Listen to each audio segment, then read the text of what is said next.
and majority came on the opposition side. It was a constitutional vote of no confidence, and then he was ousted. Instead of accepting that decision in a sportsman manner, he said it's either my way or highway. Either country will accept me as Prime Minister or I will not allow this country to be run. He went to the extent of trying to sabotage the IMF agreement. He went to the extent of sabotaging countries' relief efforts after the climate disaster that hit us. His party went to the extent of calling international agencies not to help the government in the wake of that climate disaster. So, unfortunately, the behavior that PTI has been demonstrating has been very unethical, undemocratic, and purely fascist. And we are reminded how in history demagogues have caused destruction to their societies. But Pakistan will not be allowed to become hostage to such politics of demagoguery or fascism. We are a democratic country. If Imran Khan feels that he has been unfairly arrested, he can prove his innocence before the court of law, just as we did. I proved my innocence before court of law. All the leaders from opposition, they contested their cases before courts. That is the democratic way. But this is no way that you start inciting people for violence, you cause destruction in the country, you cause loss to the economy, and you try to bring bad image to the country internationally. So I just wanted to clarify this, that Mr. Imran Khan does not face any political vendetta, he does not face any political victimization. He faces the accountability for his own misdeeds of corruption in which he indulged.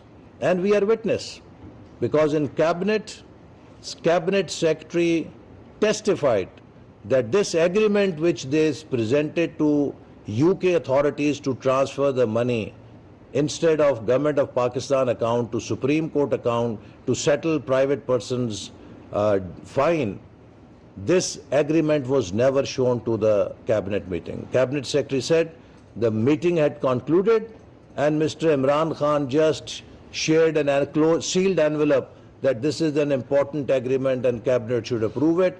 And when some of the cabinet ministers questioned that at least we should be shown, they were snubbed.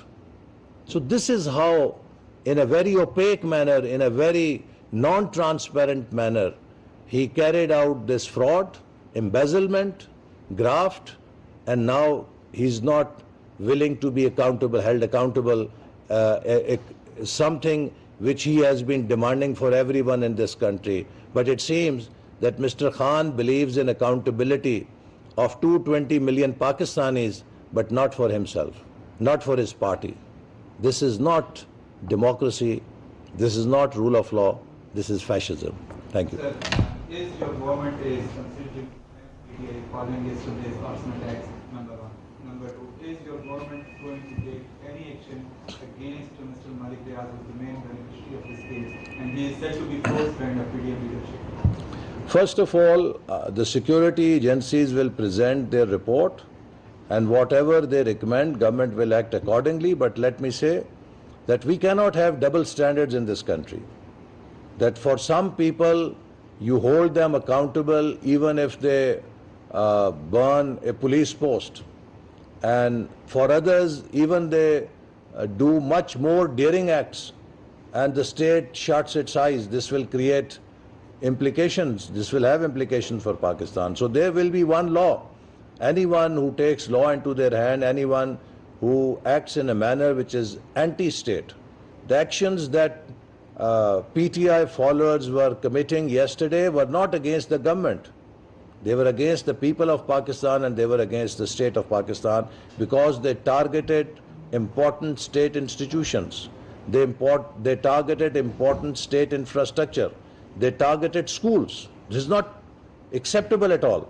We have fought a great war against terrorists who used to burn our schools, who used to stop our girls from going to schools. And today, PTI is doing the same thing. It is burning schools to deny education to our children. We cannot allow this kind of behavior. And all those who are involved in the case will be investigated by the NAB.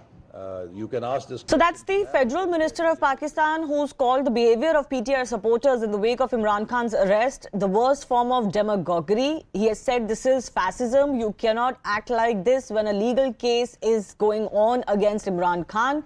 My colleague Siddhant Mishra is also joining us. Siddhant, you know, a lot of PTI leaders were seen on camera sending messages to the public to come out to the streets. They've been talking of a street war literally for a long time. And today also they've called for a nationwide protest. There's a march to Islamabad and a nationwide bandh of sorts called. So things could escalate further.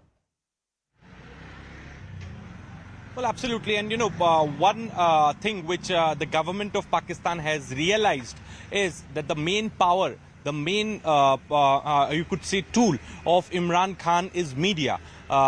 His public appeal, and you know the way he makes those short videos and you know appeal to people to come on road, that really works in his favor. And this is perhaps the reason that this press conference has been planned by the government of Pakistan, so that at a political level also the Imran Khan's agenda could be countered. And this was a very long press conference in which his entire case has been explained, that how 60 billion Pakistani rupee were confiscated, and instead of getting deposited to the exchequer, it was the money was used to settle the claims of Imran Khan. Then also the interior minister went on to say that he was arrested, then later he got a relief from the court. Shehbaz Sharif, Nawaz Sharif was arrested, but none of the leaders ever asked cadre to come on the roads or maybe create some kind of a situation or do vandalism or damage the public building. He called it a fascist mindset. He also says that Imran Khan is deliberately trying to create chaos, situation of anarchy in Pakistan. And a very important statement has been made before he could conclude the press conference, where he said that PTI cadre has attacked private schools. They have attacked schools. So that was a kind of a parallel he wanted to draw between the radical outfits in Pakistan, those who have been trying to have been doing it. I think what they're very importantly trying to do here is ensure that instead of looking at Imran Khan as some sort of a hero or a martyr, he's seen as a villain.